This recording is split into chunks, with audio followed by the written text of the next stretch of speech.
नमस्कार दोस्तों, आपका स्वागत है। आज जो हम कहानी देखने वाले हैं वो एक सच्ची कहानी है। ये जिनकी कहानी है उनका उस लड़की का नाम है अमारा। अमारा हमसे ये कहते हैं कि तकरीबन ये 2015 की घटना है। वो ये कहते हैं कि एक बार वो जब अपने कार से जा रही थी तब बहुत ही बड़ा उसका एक्सीडेंट हुआ था और रात को हुआ था एक्सीडेंट। अमारा ये कहते हैं कि उसके बाद मतलब एक दो पल उसको याद है, उसके बाद उसके साथ क्या हुआ, उसको कितना लगा था, कुछ भी उसको पता नहीं। बाद में अमारा ये कहती है कि मतलब जैसे उसकी जो आत्मा थी वो कहीं ना कहीं शरीर से ऊपर आ रही थी। और अमारा ये कहती है कि मैं बहुत ही स्वार्थी या फिर घमंडी टाइप की लड़की थी। मेरे पिताजी बहुत ही अमीर थे, इसलिए मतलब आम लोगों को जो भी दुख होते हैं उसके बारे में मैंने कभी भी नहीं सोचा। मैंने थोड़ा बहुत किसी के लिए कुछ किया तो मुझे ऐसे लगता था कि मैंने बहुत ही कुछ किया है या फिर मैं कितनी अच्छी हूँ। लेकिन उस दुनिया में उसकी आत्मा जब पहुंची, वो दुनिया इस तरीके से थी जैसे एक जंगल जैसा वो एरिया था। और वहाँ पर भी अंधेरा ही था, मतलब पूरा उजाला नहीं था लेकिन इतना भी अंधेरा नहीं था। वहाँ की चीज़ों को वो देख रही थी। ज़्यादातर उसको वहाँ पर पेड़ वगैरह दिख रहे थे। अमरा हमसे ये कहती है दोस्तों कि वहाँ पर जाने के बाद उसने असली प्यार को समझा। मतलब वो ये कहते हैं कि जैसे हम किसी के लिए कुछ दिल से करने की कोशिश करते हैं हमारे अपनों को, तो वो हमारे दिल में जो प्यार होता है उससे कहीं ना कहीं करोड़ों मतलब गुना ज़्यादा प्यार वहाँ पर उस दुनिया में उसको दिख रहा था। और हमारा ये कहते हैं कि तब मुझे पता चला कि मैं असल में कुछ भी नहीं हूँ। जैसे कभी कभी पृथ्वी पर हम छोटा सा कुछ काम करते हैं तब हमें बहुत खुशी मिलती है कि मैं कुछ अच्छा कर रहा हूँ, लेकिन उस दुनिया में जाने के बाद हमें ऐसा लगता है, वो हमारा कहती है कि मैं और भी कुछ अच्छा करने की मुझे कोशिश करनी चाहिए थी। या फिर मैंने मतलब जो भी छोटी सी चीज़ की फिर भी मुझे अपने आप पर घमंड आता था या फिर स्वार्थ आता था या फिर ऐसा अहंकार आता था कि मैं कितनी अच्छी काम कर रही हूँ, मैं कोई किसी के लिए कुछ नहीं कर रहा लेकिन मैं थोड़ा बहुत कुछ कर रही हूँ। लेकिन हमारा ये कहती है कि वो मेरे मतलब जो भी मैं दान वगैरह करती थी या फिर कुछ भी अच्छा करती थी तो वो मैं मतलब खुद के स्वार्थ के लिए ही करती थी, दूसरे के भले के लिए भी नहीं। लेकिन आज उस दुनिया में जाने के बाद सच्चा प्यार या फिर सच्चा कर्तृत्व या फिर सच्चा कर्म कौन सा है, सच्चा कर्म कर्तव्य कौन सा है, इन सारी चीज़ों को वो बहुत ही अच्छे से समझ पा रही थी। बाद में हमारा हमसे ये कहते कि उस दुनिया में मतलब मेरे छोटे से छोटे ऐसे कर्म, जब मतलब मैं लोगों से अच्छे से बात कर रही हूँ या फिर निस्वार्थ रीति से किसी की थोड़ी बहुत मदद कर रही हूँ, कोई हमारे मतलब ऑफिस में नए कोई काम के लिए आया है, समझो कोई नया भर्ती हुआ है तो उसको मैं प्यार से समझाने की कोशिश कर रही हूँ क्योंकि वो इंसान नया है तो उसको इतना कुछ पता नहीं होगा। तो ऐसी चीज़ों से मुझे वहाँ पर दिखाई दे रहा था कि ऐसी चीज़ों से उसको थोड़ा बहुत पुण्य मिला था।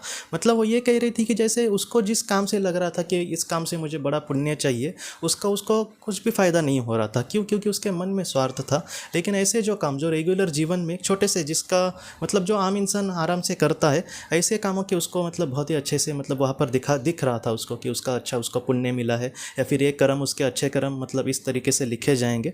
और हमारा ये कहती है कि वहाँ पर ईश्वर का कुछ ऐसे अस्तित्व था जैसे हम उसको नकार ही नहीं सकते। जैसे चण कण कण में वो भरा हुआ है। जैसे बहुत ज़्यादा बारिश होकर गई तो मतलब पानी हमें ज़्यादा समझो जंगल में वगैरह दिखेगा नहीं, लेकिन एक पूरा मतलब जहाँ पर एक पूरी मतलब गीली धरती हो जाती है, मतलब पानी डायरेक्ट नहीं दिख रहा लेकिन उसका अस्तित्व हमें वहाँ पर नज़र आ रहा है किसी और चीज़ से।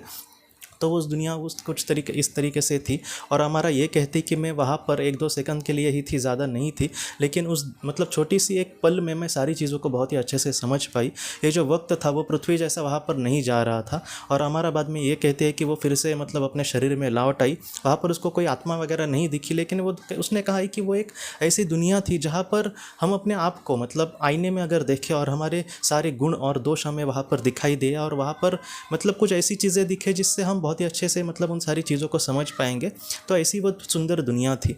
उसके बाद हमारा ये कहती है कि वो फिर से जब पृथ्वी पर लौट आई तब उसने अपने आप को दोस्तों डायरेक्टली अस्पताल में पाया। उसको बहुत ज़्यादा चोट आई थी, उसको तकरीबन 2 से ढाई महीने लगे थे मतलब ठीक होने में, और बाद में वो अपने घर चली गई। लेकिन हमारा ये कह रही थी कि मैं अपने शरीर के दर्द को या फिर शरीर की चिंता को ज़रा भी नहीं करती थी, क्योंकि क्या हुआ कि वो कह रही थी कि इससे परे जो दुनिया है वहाँ पर हमें शरीर की ज़रूरत नहीं है। वहाँ पर सबसे ज़्यादा अगर किसी चीज़ की ज़रूरत है तो वो हमारे अच्छे कर्मों की, निस्वार्थ कर्मों की। तो इसी तरीके से वो कह रही है कि मैं अभी अपने जीवन में बहुत ही अच्छे से आगे बढ़ने की कोशिश कर रही हूँ। उसका हम सबको यही संदेश है दोस्तों कि आप जीवन में रेगुलर जीवन में हम कुछ बड़ा नहीं कर सके तो भी कोई बात नहीं, लेकिन छोटा मोटा किसी के साथ अच्छा बर्ताव करना, रास्ते में चलते समय किसी अंधे को क्रॉस कर देना, मतलब ये छोटे छोटे कर्म भी ऐसे होते हैं जो हमारे आत्मा के लिए बहुत ही अच्छे साबित हो सकते हैं। और ये सारी चीज़ें मतलब अगर हम शुरुआत करें अभी से तो बाद में हमें वो करने की कोशिश नहीं करनी पड़ेगी। हम मतलब बहुत ही आसानी से उसको बहुत ही अच्छे से कर सकते हैं। तो इस तरीके से हमें अपने जीवन में आगे बढ़ना होगा दोस्तों। तो ये हमारा की जो कहानी है, सबसे बड़ी मुझे लगता है ये सीख है कि हम जीवन में कभी भी हमें घमंड या फिर अहंकार नहीं आना चाहिए कि मैं किसी के लिए कुछ कर रहा हूँ। जो भी मेरा कर्तव्य है अपने हिसाब से थोड़ा बहुत कुछ मैं कर रहा हूँ, इससे भी बेहतर मैं कुछ ज़रूर करूँगा। तो इस तरीके से हमारे विचार अगर हो गए तो हमारे हाथों से बहुत ही अच्छा काम हो सकता है। सकता है दोस्तों। तो दोस्तों हम अपनी अगली वीडियो में किसी नए विषय को लेकर मिलेंगे। तब तक आप अपने परिवार का ख्याल रखना। आपका बहुत बहुत धन्यवाद। ज़िंदगी की रोशनी ये एक कंसल्टेंसी है जो ऐसे लोगों को मदद करने की कोशिश करती है जिन्होंने किसी अपने को खोया है या फिर जो लोग अपने जीवन में बहुत ही ज़्यादा दुखी है। जो लोग इस संस्था के साथ जुड़ते हैं उनको इस विषय की किताबें और जानकारी भेजी जाएगी। इसके साथ साथ जो लोग पास्ट लाइफ रिग्रेशन थेरेपिस्ट के पास नहीं जा सकते, अगर वो घर पे अभ्यास कर सके, इस वजह से उनको पास्ट लाइफ रिग्रेशन की ऑडियोज़ भी भेजी जाएगी। और इसके साथ साथ ध्यान में एकाग्रता बढ़ाने के लिए कुल मिलाकर 5 ऑडियोज़ भी उनको भेजी जाएंगी। तो जो लोग इस संस्था के साथ जुड़ते हैं उनको यह सारी चीज़ें उनके ईमेल पर या फिर व्हाट्सएप पर भेजी जाएंगी। अगर आपको इस संस्था के साथ जुड़ना है तो कृपया इस नंबर पे व्हाट्सएप करें।